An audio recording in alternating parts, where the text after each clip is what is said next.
Okay. And I do want to thank you for joining us. I understand that this is work after work. Um, there's no way to quantify how sideways the world is right now. And I really do appreciate you spending some time with me this afternoon, but also in support of the Massachusetts and the New England Regional Council.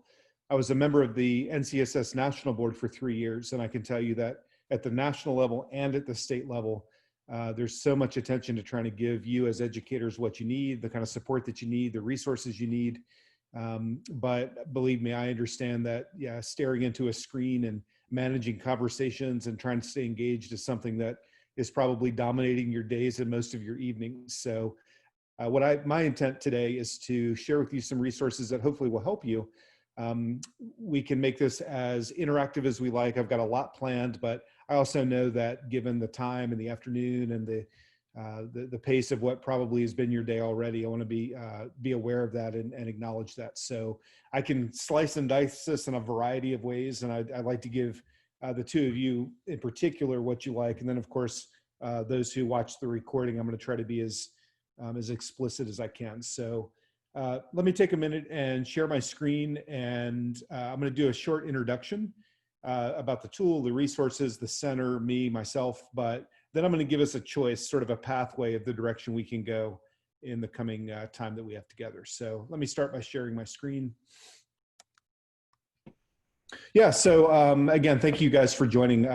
What I plan to be working with you on and talking with you about is the work we do at the National Humanities Center. I'm joining you today from my home in Chapel Hill, North Carolina. The center itself is located in Durham, North Carolina. And the center was created in 1978 as right now the only independent and research center in the humanities in the world. So we're a site, we're a place where university professors come on an annual basis. We have an annual fellowship class that, if selected, comes to the center on a daily basis and does their work, creates the scholarship of the humanities. And the center itself is intended to be a place to distribute that and to disseminate that into the world. So my goals for today are really pretty straightforward, although again, I'm going to give you some choices on the directions we can go. I do want to do some introductions. I want to make sure that I know who you are and what you're interested in. I'd like to talk some about open education resources. And I'm going to position this as really two different concepts of OER. One will be the noun. The noun is the material or the resources that will be free and open and accessible to you. The other is the verb. And in some ways, I think that's probably the more sophisticated and frankly, the more efficient way of using OER. That is the process of making, the process of contributing OER. I do want to give you a tour of the Humanities in Class digital library. I appreciate all of you for signing up and registering for a library card. I saw most of your names in the back-end administration this afternoon. And then if we have time and if you have interest, I can walk you through some examples and some activities of the sorts of resources that you find in the digital library. Again, with a small group like this and with likely most of the folks who will be watching this doing it asynchronously, we may decide to maybe just show you that rather than do them. But again, I'm here for you for as long as we're engaged and we're interested in that. And of course, I want to make sure that if you have any questions or if you have any discussion that you'd like to have about any of these topics that we address it. I'm easy to find online. I'm easy to find at the center's website. Please do keep in touch.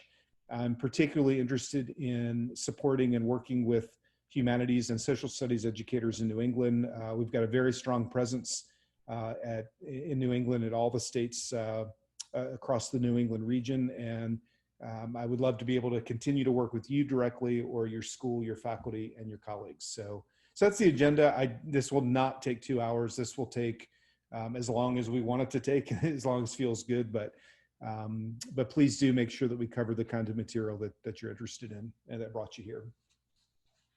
So as I mentioned, the National Humanities Center is in North Carolina. We're actually located just miles from 3 major research universities, University of North Carolina in Chapel Hill, Duke University in Durham, and NC State in Raleigh. And the center is frankly, it's a magical place. It's a lovely place of being a laboratory. It's where the humanities are created. And if I describe it as a laboratory, I can tell you that you won't find calipers and Bunsen burners and white lab coats, but what you will find are all the tools of the humanities, words, primary sources, works of art, material objects. And it's really, pretty affirming actually to work with historians and scholars and humanists and literary scholars who we all know and who, are spending a lot of their expertise trying to create a body of knowledge for the rest of us to help make sense of the world. I can tell you, I'm describing that on purpose in sort of ivory tower ways, because this is anything but the ivory tower. And what I found in my own work as an educator is that scholars and university professors at all levels and all places at all ranks are incredibly motivated to comment on the world now. If we had had this session 20 years ago, I think many of the professors that I worked with might be characterized as writing or speaking to the other 5 people in the world who specialize in their work.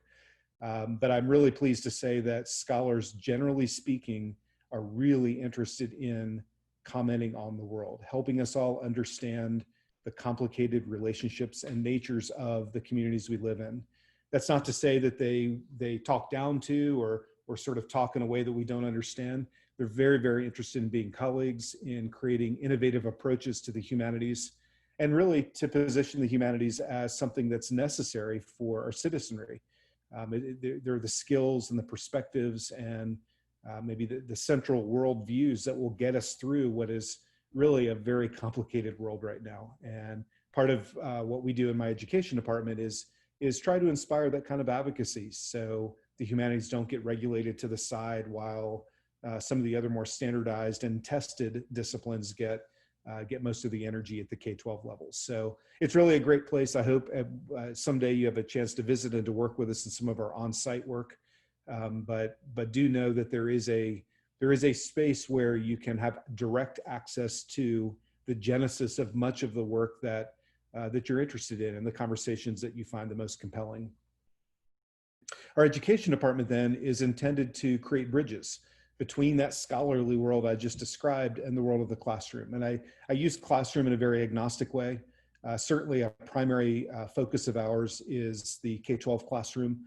I myself was a teacher for 10 years, and there's nothing that I do that's not informed by that decade of working with and standing in front of and around and behind young people. But what we really intend to do is to create a connection so that notion of expertise is acknowledged in both the scholars that we work with as well as the teachers that we work with. And then from that collaboration comes innovative new work, understandings, emerging kinds of instructional materials. In virtually everything we do, we create content. This is not necessarily unique to us. There are a lot of content providers right now, a lot of centers, a lot of universities, a lot of content providers, historic sites, informal educators, museums. Everybody's creating content. I think what we value is the direct line between teaching and scholarship, and the ways that can inform what you put together for your instruction. And as I mentioned, what we really intend to do is to develop advocacy, to infuse young people with a strong sense of the humanities so they better understand themselves and better understand their responsibilities to each other. So I mentioned content, and this content is free and openly available. I really want to emphasize that anything I share today or talk about today is free. We're going to talk a little bit more about open education resources and how we've transitioned to the OER platforms, but do know that this is a space in which you're not being bait and switched. You're not going to be sold something from a textbook company or from that beautiful table at the exhibit hall in a face-to-face conference. This is our way as a nonprofit of working directly with educators at all levels. And many of our resources have been created with the direct input from our scholars. They're lessons and resources for the classroom. They're primary source collections that have been curated and collected from both digital and physical spaces. And they're essays in which we've asked scholars to contextualize really complex topics so that the educator first can understand it and then make sense of it for their younger students. Most of our work is teacher facing. I'm going to talk a little bit more in a minute about ways that your students can have direct access, but we do position this and articulate this directly to the professional educator with the belief that they can then translate it and make the modifications necessary for the classroom that they teach in. Probably our most direct line between teacher and scholar is our Humanities in Class webinar series. This webinar series gives us a chance on a weekly basis to invite scholars and teachers to talk about complicated questions and challenges. This year we have 41 scheduled. They are completely free. They tend to fill and reach capacity very quickly. And I think it's because we generally try to find classical humanist responses to contemporary questions and issues. Things that are in your curriculum and things you might teach, but more importantly, things that are in the national news, things that your students are asking about, conversations that you're having at lunch or in the hallway if you weren't in a virtual environment, and ways to really try to make sense of this world that we're living in. As examples, through most of my presentation today, I've selected New England-based partners and colleagues and scholars who are contributing. For example, right now our highest registered webinar is with Alex Kaiser from Harvard. We'll be talking about why we have the Electoral College on October 29th. Later this semester, we'll be working with Ann Knowles from University of Maine on how GIS and mapping technologies have helped us understand the Holocaust better. Early next year, or I'm sorry, the date on Elizabeth Lou Williams actually should be in December. Beth Lou Williams' session will be on Chinese exclusion and Chinese immigration. And then towards the end of the year, next spring, we'll be working with Heather Cox Richardson from BC on her project, Letters to an American. So in all of these cases, these webinars are chances for teachers to talk directly with scholars. The scholars pull together pre-readings and bibliographies and also create a PowerPoint that they contribute and make available. And we always record these so that teachers and students can go back later and listen to an expert explanation of, again, topics that we all are struggling to understand. Take a look at our webinar series page. Please sign up for as many as you like. It's always nice to have a group of teachers from literally all over the country and oftentimes from outside of the country. Right now we're averaging somewhere around 280, maybe 300 attendees per session. But there is robust conversation, and there are many chances to ask questions and to learn from the scholar, as well as to interact with teachers who are in the room from other places. And if those topics are particularly interesting, then we also have a series of online courses. These courses give you a chance to dive a little bit more deeply into these topics. And so we've selected topics and developed courses with scholarly input that address these complicated topics. Again, take a look at our website. The online courses are generally about 5 weeks long. They require about 4 to 5 hours of work per week. It's definitely a blend of synchronous and asynchronous content, although largely asynchronous. It's not self-paced though, because we do have live instructors and we do have a lot of interaction between colleagues and between participants. Both of these digital activities, by the way, do earn professional development credit that is acknowledged by the state of Massachusetts. We are a content provider for Massachusetts. So the webinars earn you 5 hours, the online courses earn 35 hours. And again, we'd love to have you, either of you, all of you who are watching this recording, sign up and join us in these conversations. I wanted to give you a sense of the center and the ways that we're approaching this connection between scholarship and teaching and pedagogy. And now I want to talk very directly about ways that we're doing that with the OER platform. And I think this is, you know, as the primary resource that I was hoping to share today and we'll be introducing you to, this is where we really want to invite you to be a part of this process as opposed to just getting things online and then using them in your teaching. Of course, I'm going to talk and sort of move through my PowerPoint as it's designed, but if you have any questions at all, please do unmute yourself, or if you type something in the chat box, I might not see it immediately. So just go ahead and interrupt me and we'll make sure that we address that, that question. So let's talk about OER. Let's talk about the ways that all of what I just shared, which is process created content for teaching, how it can really be accessed and made available in your classroom and really can support what is either a face-to-face or a virtual teaching environment. I suspect that what I'm about to share is equally valuable, whether you're online or in person. And much of what I share can be applied to either context, but the reality is most of us are primarily thinking about virtual learning right now. And so I'm going to likely talk mostly in those terms. And, but I want you to understand that any of this can be applied in a face-to-face environment as well. So I want to talk a little bit about OER and what it is and the ways that the Humanities in Class digital library can help you with your teaching in particular. So I'm going to take a minute, otherwise it feels like I'm a disc jockey. And I do want to find out just how right now you get the resources that you use. You're building lessons, you're building online courses perhaps, you're certainly building virtual classes, or you're working in some kind of hybrid and blended model. Where do you mostly find your resources when you search for them? And if you don't mind, I'm actually going to ask you to respond to that, not hypothetically, but tell me, where do you get your stuff? Rob, I know in Plymouth you're an administrator, I think. Rob, tell me where you get your stuff in Plymouth. Yeah, so I would say it's some combination of YouTube for videos in particular, because they're easy to share. Obviously, comes with some vetting. And then for, text sources and primary sources going back to, websites that we've used over the years and resources that we maybe have in binder form, but we got the digital form this year. But as far as open educational resources, that's why I'm here today, because I think we could do better with that. But just in terms of building out your curriculum or building out the lessons that you plan to do with kids, the first thing I heard you say was YouTube. Yeah, it's definitely, especially for video sources. Yeah, absolutely. Thank you so much. Martha, are you with us? Do you mind sharing where you get your resources primarily? Well, some of it, again, I'm reworking stuff I had on paper. Yeah. A couple places for US history, I also use like the Stanford History Education Group. I've done that. Oh, yeah, YouTube for crash course type stuff. Yeah.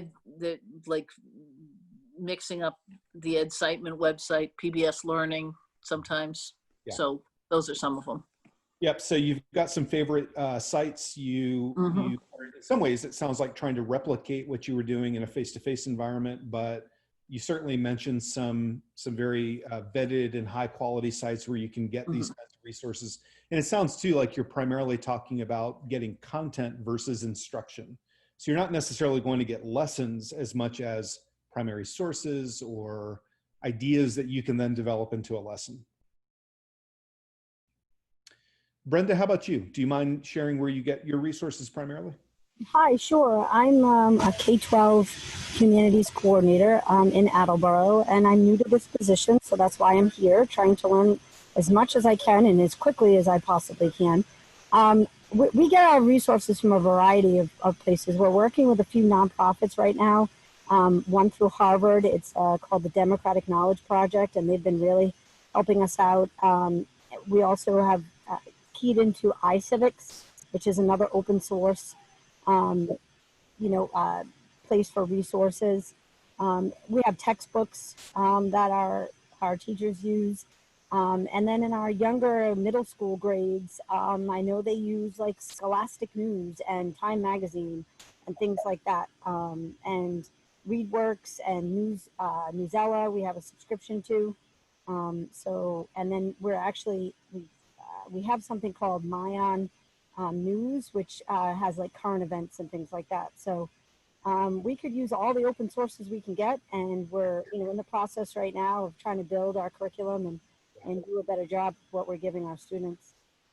Yeah, that's great. Thank you for sharing all that. And I think one common theme I've heard from Rob, Martha, and Brenda is that there's this sort of harvesting of things that are located all over the place.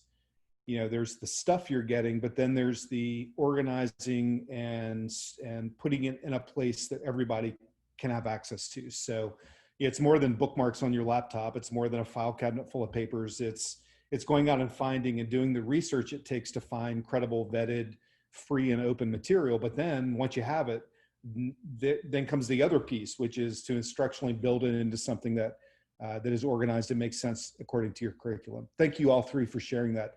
Gorman, you're here. I think you're still here. Gorman, would you like to share with us your answer to the question? Yeah, sure. I mean, it's ditto, ditto, ditto. Everyone seems to have, like, you know, it's very similar to us in Braintree. We try to incorporate more resources from the U.S. Library of Congress and the National Archives. You know, trying to go into, you know, the public domain, because, you know, as we're, you know, pushing out, you know, materials online, there's this other, you know, component of, you know, copyright. So, you know, we figured, at least with public domain, there's no question about, oh, can we publish this on our sites and so forth. But the Library of Congress has this great resource called DocsTeach, where you're actually being able to not just look at primary source materials, but they've actually had teacher created activities using those primary source, which is pretty awesome. I think one of the more challenging, what was more challenging is when you're looking at world history, particularly ancient world history and geography, finding those kinds of resources for those particular curriculum. Seems like, you know, U.S. history, it's pretty, you know, it's plentiful. You know, you can find a lot of materials, resources, but when we look at world history, it's a little bit more of a challenge. I think there's this only one database called, I think it's WDL.org, which is kind of like images, that a search image for world history. But yeah, I mean, open source books are basically what we initially search. Fantastic. Thank you for sharing that. And I'm pleased by what all of you have said, because I think much of what I shared today are going to address not only the goals that you've described, but also I think will echo a lot of what you're already looking for and finding. So I think hopefully you'll find this to be an exciting connection between what you're attempting to do and being successful at, but also some gaps that you might be facing. Okay, so let's talk then about open education resources. OER is nothing new necessarily. OER as a concept has been around for 15 years or so. I particularly like this quote about OER as a way to describe it. But I in particular like the image that I've attached to this quote. So quickly, this quote says, "Curriculum is in the midst of a sea change. The days of expensive closed curriculum are numbered. What's emerging will not only save districts and universities money, it will tap into the collective expertise of teachers across the country. In 5 years, we will say, hey, do you remember when we used to buy expensive textbooks that didn't let you adjust to your students' needs? It'll be like saying, hey, do you remember when you had to put film in your camera? You know, if I showed my kids are older, my daughter's in college, my son's a senior in high school. If I showed them these 2 flash bulbs, they would have no idea what I was talking about. And I don't know if you guys remember these or not, but I distinctly remember the need to attach these flash bulbs on the top of a camera. Who has a camera like that anymore? And of course you would take the picture and the flash bulb would go poof, and then it would rotate. So clearly there's only 4 sides, and therefore you only have 4 flashes per bulb. And you have to take it out and dispose of it. Who knows where those things are now sitting? When I first started teaching, you know, there are a lot of kids using encyclopedias. Can you imagine having students, my kids coming home and getting their information from a book that was published 9 months ago in terms of that kind of current event facts? OER directly addresses this notion of getting high quality, free and open resources, and doing so in a way that allows you to modify them to the needs of your classroom. And once we're in this OER world, it's really difficult to imagine going back. And whether you're in a leadership position, as some of you seem to be, whether you are a department chair, whether you're just an experienced teacher who is anxious to transition what you've always had as as paper copy or hard copy materials to a digital environment, you're likely doing this already. You're already finding things online. You're already saving bookmarks. You're already downloading documents and images to a hard drive somewhere. I think the alchemy of OER is going to be the free and open piece. And I want to talk a little bit about that because as professional educators, these are concepts that are important as we just go online and get stuff. These are the kinds of things that if you've got it in the backdrop really does, I think, allow you to be much more creative and much more innovative. So OER as defined are really anything digital, teaching and learning resources that reside in the public domain or have been released for a free use and repurposing by others. And it's important for me to stress, and as we move through the digital library that I'll share with you, again, this does encompass anything that can live digitally. Anything from small activities or a single primary source or image, all the way up to a full course or a syllabus or a PowerPoint that you might use or a streaming video or a textbook. Anything that lives natively in a digital format is considered free and open is defined as OER. And there are really 5 permissions, 5 ways that you can use OER. Again, imagine coming across or discovering a resource, a primary source, an essay, a lesson. There are 5 different steps that allow this to be full OER. Likely you're already using some materials that don't move through this entire sequence of steps. You might have some that you can use, but you don't have copyright for. You can use, but you can't change. You can use, but you can't print. Having all 5 of these is what makes a particular asset deemed OER. So you can, first of all, retain it. You can make and own copies. Consider this again in digital form. You can reuse it. You can print it. You can distribute it. You can drop it into your Google Classroom. You can have kids interact with it. You can revise it, which means that you can modify it or improve it. And guess what? This is the punchline to me because all teachers modify what we find online. There's almost nothing that you find of instructional focus that you don't modify for your classroom. You modify for first period, not third period. You modify for this kid, not that kid. You change the language, you change the questions, you change the sequence. You're constantly revising and modifying anyway. What OER allows you to do is to formally and officially apply those modifications to create something new from it. And that's called remixing. So remixing means that you've taken something in its original form, you've changed it in some manner, form, or fashion, and now it's something new. And that too is considered to be OER. And then finally, you can redistribute those things that you have remixed and those things that you now own. So it's a full complement of action verbs around the materials that you find and the materials that you create. And I'm going to give you some examples so that this becomes clear and obvious. I do want to also note, by the way, that OER is also a policy. The Department of Ed, US Department of Ed, endorsed a Go Open program during the Obama administration, the second administration. And currently there are, I think, about 14 or 15 states that have a Go Open or an OER policy at the state level. There are also numerous Go Open districts, and those do include the ones that I've put on the screen from the New England region. So a lot of places have realized that OER is not only the best instructional approach to developing curriculum, to sharing materials between educators and between disciplines, but it also saves a lot of money.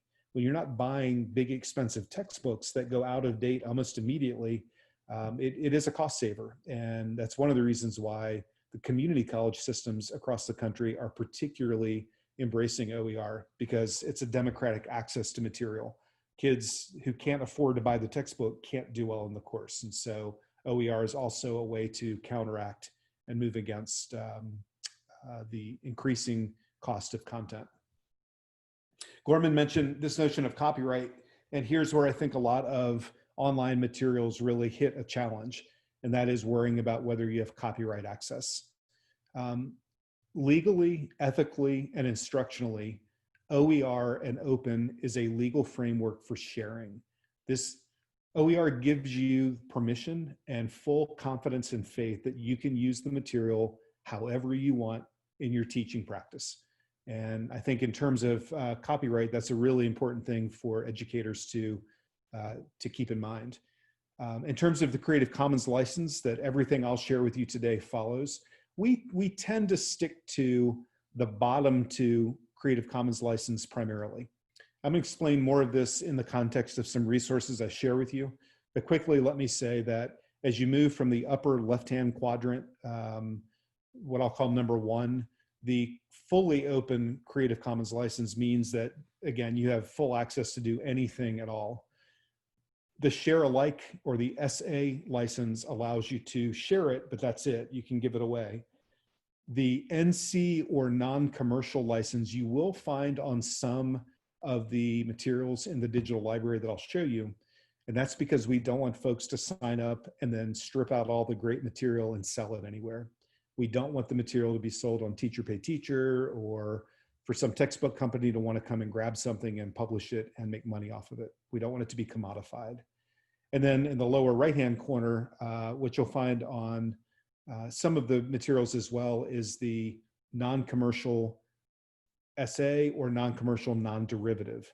So as an example, if a scholar and historian at the National Humanities Center writes a 1,000-word essay on the Columbian Exchange, and it's intended to educate a teacher so they can then create instructional materials, we don't necessarily want anybody to go in and change that historian's words.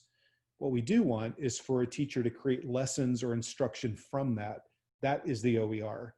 But if you ever see non-derivative or ND, it means that you can have at it, but you can't change the actual text of the essay that you found. You'll find that likely on a lot of images. I'm sure Gorman mentioned Library of Congress, Smithsonian, et cetera. They don't want you to go in and use Photoshop and change the images, but they do want to give you permission to use those images instructionally any way that you see to be relevant and to be important. So that's sort of the Creative Commons backbone of the digital library. I do want to spend some time now actually introducing you to the library. I'm going to do a quick tour of it. Again, I invited all of you with my email this afternoon to sign up for what we're calling a library card. Please let me reemphasize, this will always be free. It will always be open. Anybody can join it, any of your colleagues, any of your faculty members. I'm going to describe ways that schools and districts and faculty are using this as a makerspace. But please do know that, again, this is a digital architecture for you to be able to work with and have access to the materials to make them relevant for your classroom.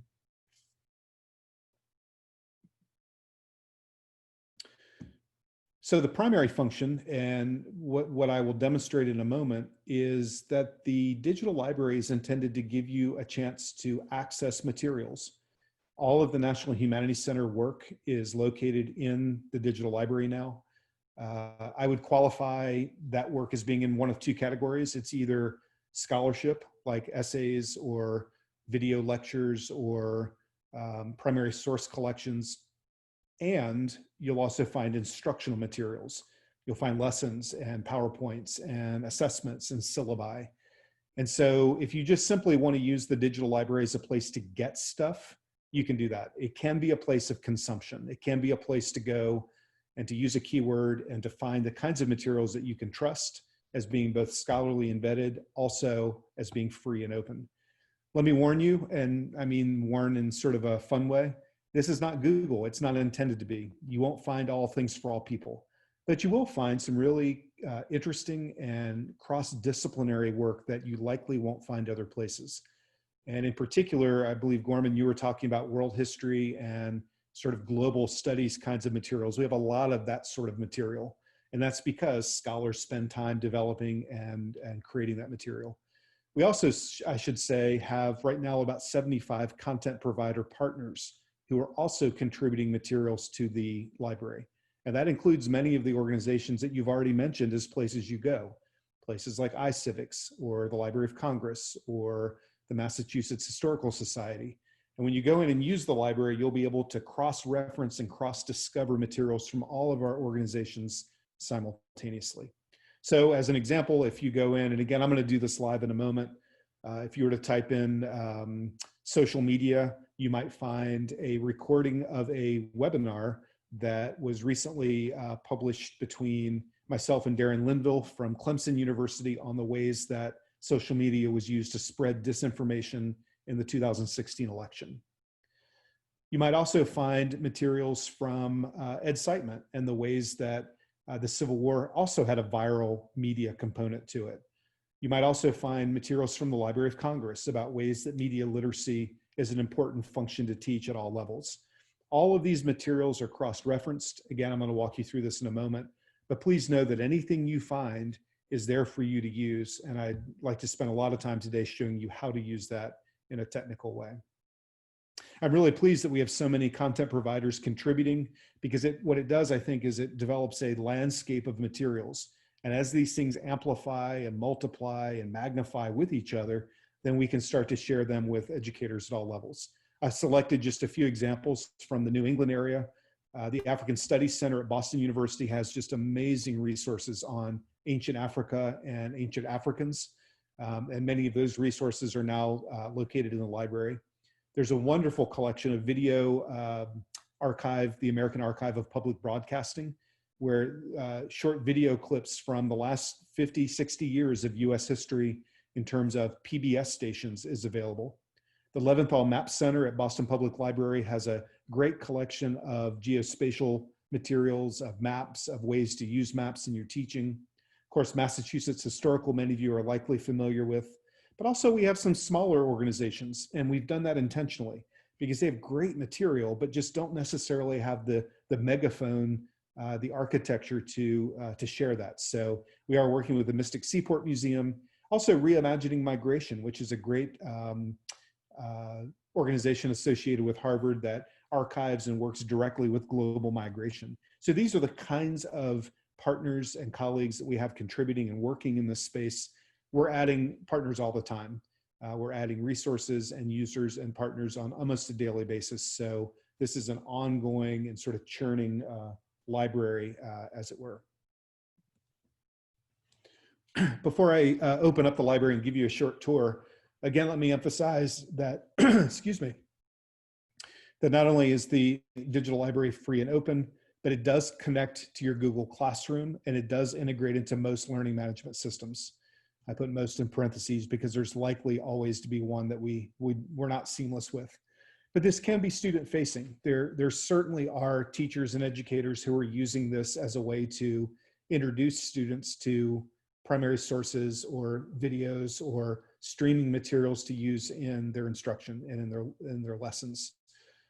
In particular, I think our webinar recordings, which all have been segmented so they're topical in 8 and 10-minute chunks.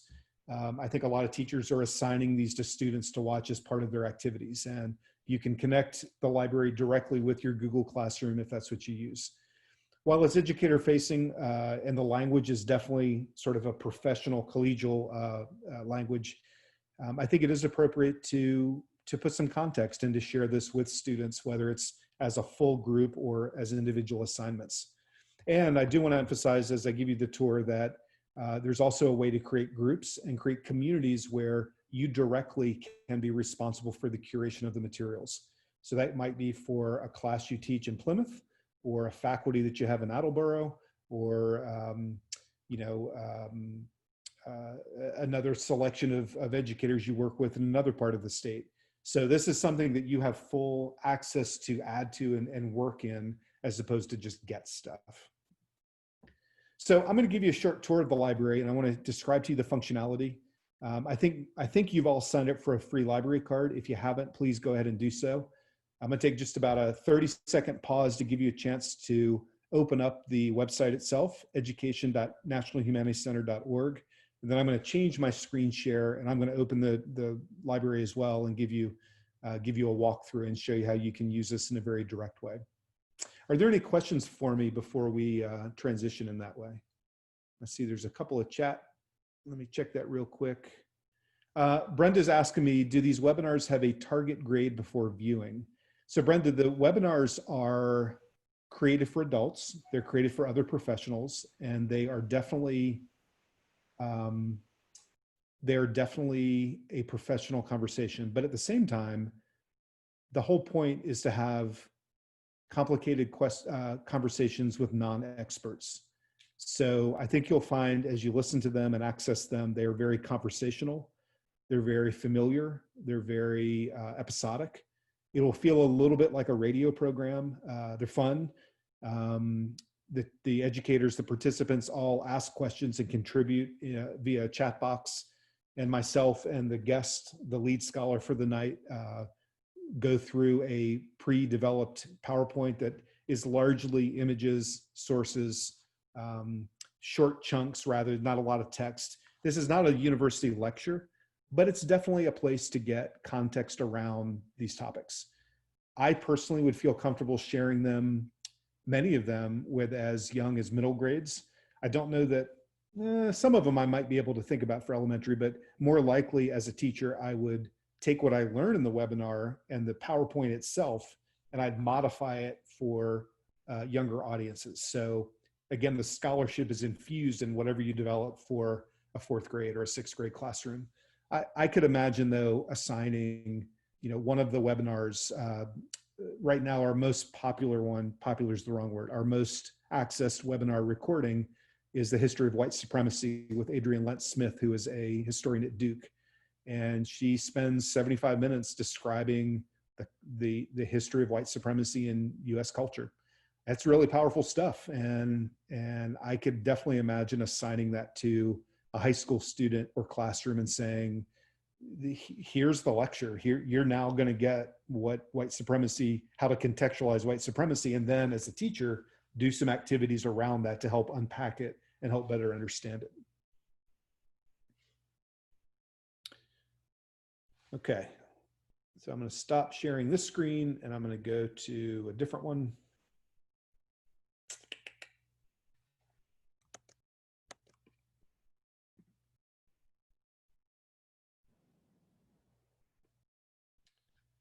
And pardon me, I need to also, Kate is joining us.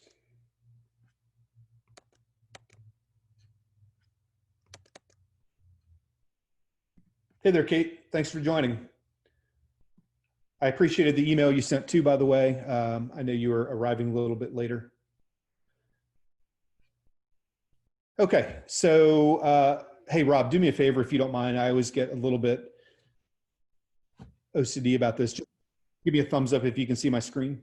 I can. Yep. Good. Thanks so much. Okay, thank you for joining us.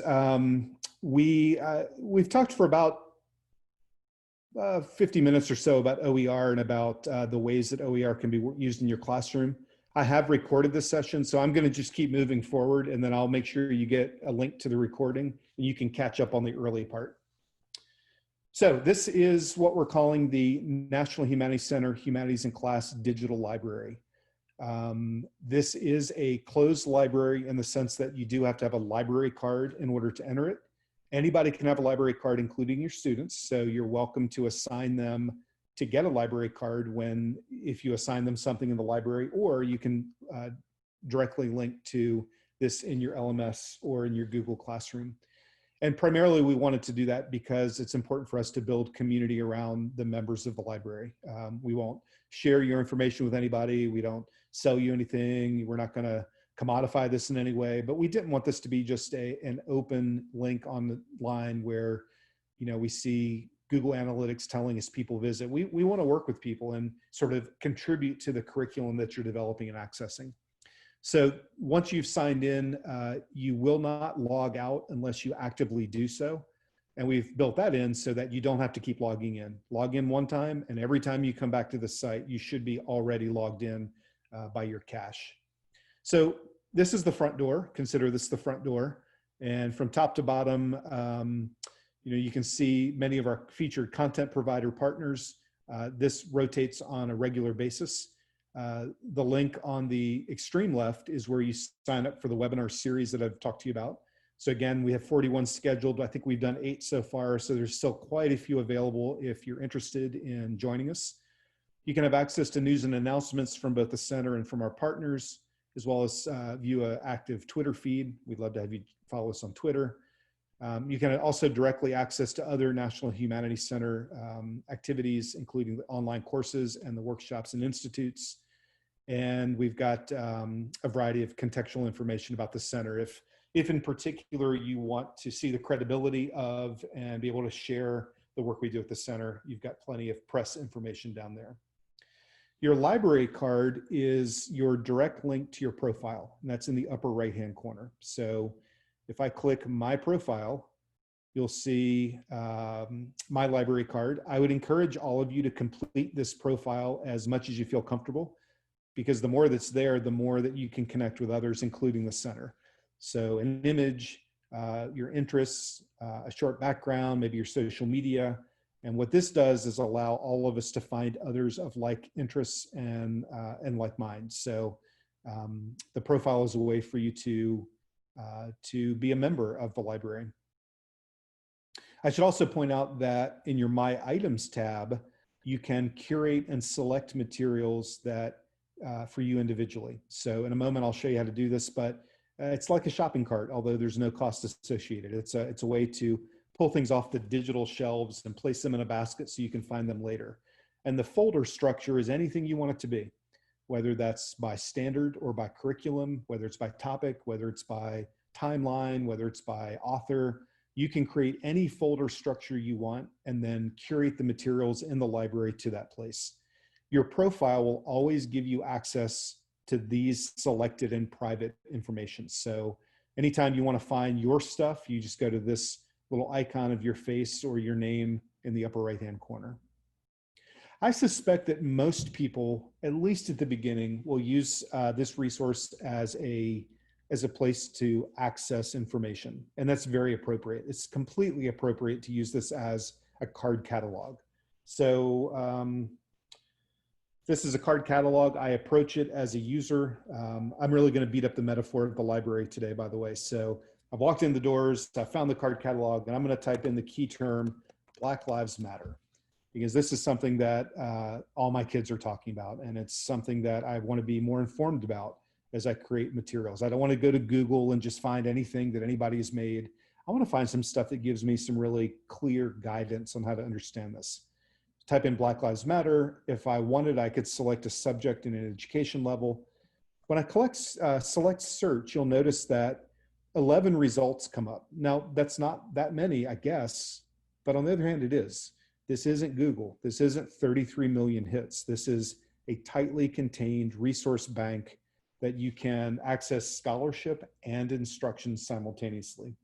If this number were larger, if it were, let's say, 150, and it may well be at some point, you can also filter using the filter search functions on the left, and that allows you to really clean up this full search and narrow it down to what you're looking for. And what you'll also notice, I hope, is that of these 11 resources, these cards in the card catalog, you've got some from a variety of organizations: National Humanities Center, New York Historical Society, Rock and Roll Forever Foundation, Ed Citement, Virginia Geographic Alliance. So all the resources in the library are tagged to be cross-discoverable, which allows you to do a lot of interdisciplinary work and also cross-institution work. Again, if you want to get a sense of those organizations, under the Discover tab, you can go to Partners, and you'll see the nearly 75 organizations who are contributing materials on a regular basis. And this is a rolling function. So what may start as 25 will soon be 100, might soon be 200. And we've given each of these organizations permission to add as much as they like and to do it according to the relevance that they think is important. Gorman, I'm going to point you to this page to notice how many world history organizations are a part of this. And I would encourage you to check that out. So you've typed in Black Lives Matter, you found these resources, and in fact, you found the one you want. It's Black Lives Matter in historical context, because you're talking to your kids all the time and they see it as a moment rather than the long view of how we got here. So you select that card. By the way, I don't think the card catalog metaphor works with younger people, but I'm going to assume that we all know what I'm talking about. So you select this card and you pull it out, and in fact, all the metadata is how this becomes cross-discoverable: subject, level, material type, author, provider set, etc. As a user, you can leave a comment that goes directly to the author. You can add a keyword tag that you think is missing that would be more helpful as you search, as others might search for this. You can align this to your standard if you choose. Now, To be truthful, we have not aligned much of this work to standards because we are, to begin with, we're working with a national audience of teachers, both public and independent and college level. But also standards change a lot, and we want this material to sort of hover above the standards. This particular example is a video conversation, a lecture of one of our webinars. It's not designed to apply to standards. It's designed to teach you as a teacher about this topic. You can then add the standards that it might be most relevant in the state and the district you teach in. So I would encourage you to not approach this looking for standards as much as looking for understanding. Again, moving through the resource card, you can connect this to Google Classroom. You can connect it to an LMS. You can save it to your own private folder. Again, this is what I pointed to in your profile. You can evaluate it using both a starred system, and if you want to see it, you select View Resource, and you'll notice that this video opens in an iframe. So the frame at the top means you're still in the library. This is, you know what this is? This is interlibrary loan. You're in the library, but you're getting the resource from the host server, in this case, the National Humanities Center. And when you play it, you're playing a video directly from the National Humanities Center. That's a recording of the webinar that we did last. So all of that is my context and my introduction, and with Uhura Williams on the topic. So that's one way that you can get resources. And there are many, many, many multimedia resources, as well as other kinds of digital assets that you can access and you can find. I think what makes this library, though, more than just a repository, more than just a repository where you go and find something, is that you can also publish here. The add OER function means that any user can also contribute materials to the library. And those materials will sit side by side and be discovered side by side with all the other materials that are here already. Right now, there are about 4,000 resources in the digital library. And there's a percentage of those that have been contributed by educators or scholars at all levels. There's two ways that you can do this. One is you can submit a resource from the web that you think is really valuable, and you want to put this in the library so that others can find it, or that you can share it with colleagues, or you can publish your own lessons. You can watch the webinar by Uhura Williams on Black Lives Matter, and then create an activity or a lesson or an assessment or a project based on it. And you can publish that under your name with direct citation under our letterhead in this library. So it's a way for you to publish your good work. It's a way to share it. It's a way to add that to your CV. It's a way to connect with others who have similar interests. And let me show you what that looks like when you do publish. And I'm sort of moving around a little bit to give you some examples. So don't feel like you need to follow me. You are more than welcome to just kind of move at your own pace if you've got the screen open. So here's an example of a lesson that was published. This is actually by an elementary school teacher in Virginia. And what she wanted her kids to do was understand the role of animals in warfare and in wartime. And so she developed a lesson. And when I select View Resource, you'll notice that in this case, all of her lesson is here. And she has structured it according to the way that she conceptualizes this lesson. Essential question and understanding, lesson materials, lesson plans, student research documents. And in fact, the documents themselves have been uploaded and made available. So all of these, this is her way of sharing this material. This is developed for, I believe, fourth grade classroom, primary level, maybe third grade classroom. And she's added it as a way to take something that she learned and contribute this lesson. And now it's published and she can cite that as something that she's done. But notice that there's a remix button here. And what that means is somebody else can come along and find this and remix it and change it and modify it. Sharon is a third grade teacher in Central Virginia. Carly, who's a 11th grade teacher in Boise, Idaho, finds this and goes, wow, what a great concept. But I need to change the sequence, the timing. I need to make it more independent for older kids. I need to change the questions. And by selecting remix, what Carly can do is take the original of Sharon's and republish it as her own with all the modifications. The original will always be there, but now the new version will sit side by side. So the second or the 50th or the 100th version of a lesson exists side by side with direct citation to the original. And one of the things that I find exciting about this is that teachers now can do all the work that you're doing already in terms of modifying resources, but it doesn't have to be on your hard drive. You can do it in a space, and that space can be professionally acknowledged and can be shared with others. If you're an administrator or a district leader, like it sounds like some of you might be, it's also a place to put your lessons so that your teams can get them. New faculty, experienced faculty who are changing curriculum, new folks to the system, new folks to teaching the subject. And what you'll find, I'm showing you a second example, is that there's this version history that allows you to see what people are doing with the lessons that you've published. So in this case, Kate Chopin's The Storm. This is a lesson developed by a grad student at Duke University. If you're a 9th grade teacher and you want to use the material, but you need to change the sophistication because it's not undergrad, you can do so using the remix function, and then you can track where the original goes. And to me, that's a really powerful way of sharing and showing the kinds of materials that are developed. So I'm going to pause for just a moment because I see the chat box is popping in. Let's see. Okay, Gorman's going to step away. Cool. Rob's stepping away. Cool. Rob put that up. Thumbs up from Gorman. Okay, everybody's good. So again, Martha, Brenda, Kate, I'm going to keep moving along, but you tell me if you need me to stop and discuss anything.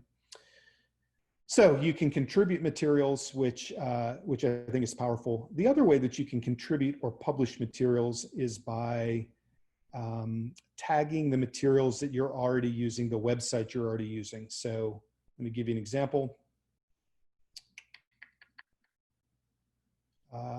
Let's see, I'm going to do a quick Google search.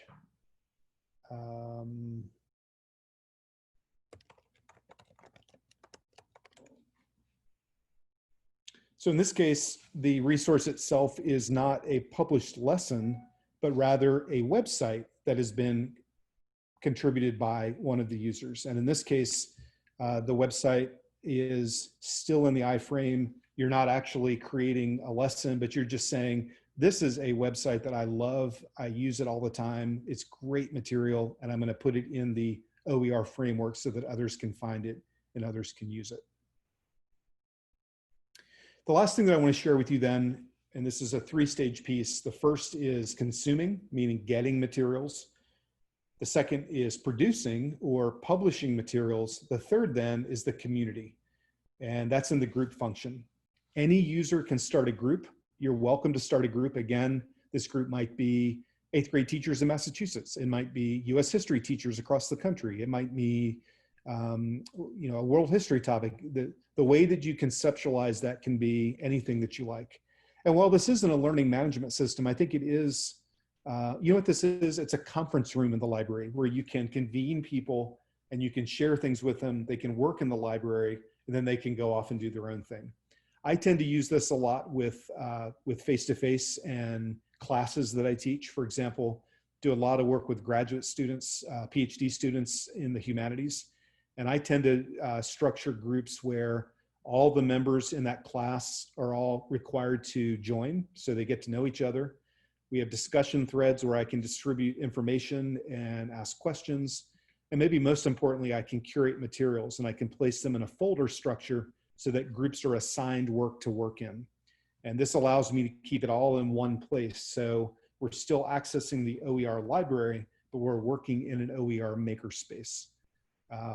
If you're interested in the webinar series, as an example, we have a group for the webinar series, and all of the materials that correspond with any of the sessions can be found in this group. So for example, one of our earlier webinars was on defund the police and protest slogans.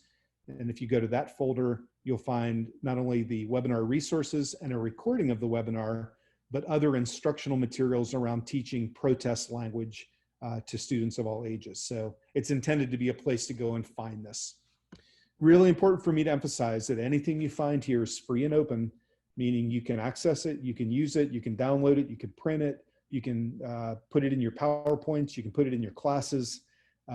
We hope that you use this as a makerspace and actually contribute as well. But if you just want to sign up for a library card and just check books out for a while, that's completely appropriate as well.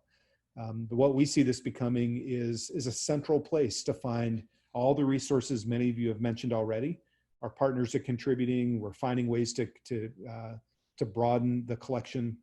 And it's also a place for us to develop exhibits. So using the collections functions, you'll find curated sets of materials that speak to very particular themes and approaches. Teaching about race, place, and social justice, for example, or voting and why it matters. Now you don't have to go and search for everything. You can just go to this collection and see exactly the materials we have, in this case, 104 that speak to teaching about voting and elections. So that's the digital library. I really appreciate you sitting through the tour. And I wonder if you have any questions for me before we start to wrap up. And you're welcome to put them in the chat box, or you're welcome to just unmute yourself and ask me verbally. Andy, this isn't so much a question, but this resource is fabulous, and I can't wait to pass it on to my colleagues back in the district. Brenda, I appreciate you saying so. And we launched this on June the 1st. We right now have about 2,600 members. That number is roughly 55 or 60% K-12 level educators, both independent and public school teachers. There's about 30% collegiate level educators, and then there's about 15 or 20% informal educators like museum docents and historic site managers. And I think that combination of people creates some really innovative and interesting things. But one of the things that we do is try to support schools very directly. So I just got to this page by going to the Learn More button, About. And we do have what we're calling an early school adopter network. And what this means is we'd love to support you in developing curriculum. This is no cost. This is just a good faith relationship where you might be trying to pull together materials that you have gaps in or needs in, and you want some expertise advice. You want some scholarly input. Currently, we're working with 15 school districts in this network. We give them direct access to some what we call VIP events, like some special webinars or other kinds of discounts of the work that we do. We are currently working with Natick School District just south of Boston as one of our early school networks, and I would love to have any of you sign up to be a part of this. Again, there's no commitment, there's no money, there's no funding. It's a way for you to pull together a small cohort of teachers, of your colleagues, to build curriculum using the materials that we've provided. And we'd love to support that and see what you do with it. So if any of you are interested, the Apply to Join button is right there. And again, please do stress with anybody that needs to know that this is a no-cost venture. This is just us agreeing to work together in the support and advancement of humanities education. Any other questions? I'll be signing up. Good. I'd love to have you, Brenda. Yeah, I have a question, Andy. I teach high school. Arrange this semester and next, mostly the first half of U.S. history. And it looks like there's an awful lot in here for me to be exploring. How have teachers that have really gone to town on this? What are some of the things that you've, like 2 or 3 of the coolest things you've seen teachers do with this site? So first of all, let me mix some more metaphors and say, in some ways, this is a big box of puzzle pieces, and there's material, there's sources, it's contextualized, it's credible, it's vetted, it's free. But the alchemy here is when the teacher applies it to something, which I think is what you're asking, like how have people actually used this? And I can think of 2 specific examples that really stand out for me right now. The first is a developing relationship between a rural high school in Central Virginia and a urban high school in New York City.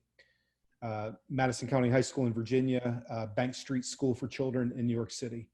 And the teachers have created a group in which the students will interact together to discuss and to evaluate sources around big topics in contemporary times.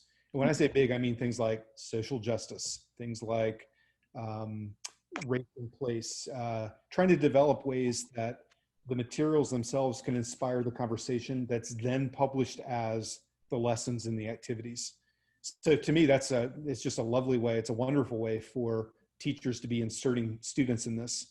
I think what I'm finding in terms of something that might be a little less immersive, a little less overwhelming than that, is that I'm finding the video recordings of, particularly because of the virtual environment, I think the video recordings are extremely helpful. And I noted quickly that when I asked the question earlier to Rob about where he gets his materials, he said YouTube.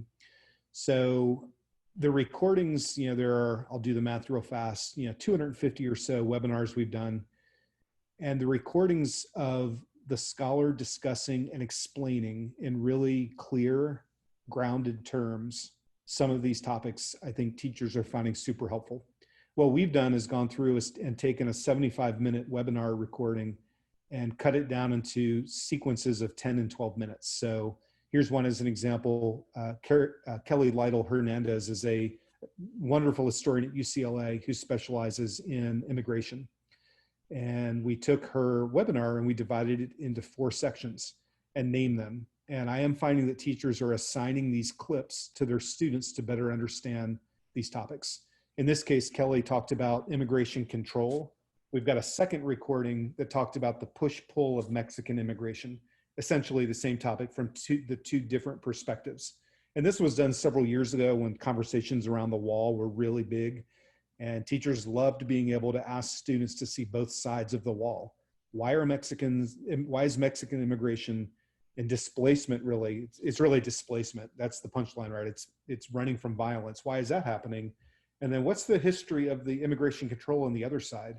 And sort of putting these two guest speakers together to have students really conceptualize this.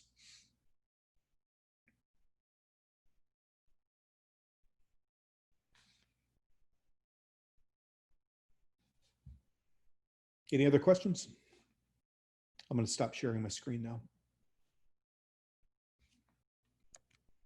Folks, I don't know, I had planned, and it depended on the timing and how many folks that we had.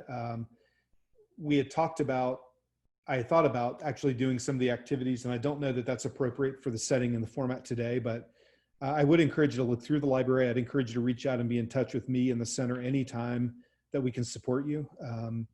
I think you'll find that the library is growing all the time. And so visiting, not finding something, coming back just a few days later, you might well find it. Or more importantly, you can either place it or you can get in touch with us and we can find it and put it in there for you. So this is intended to be a very collaborative endeavor.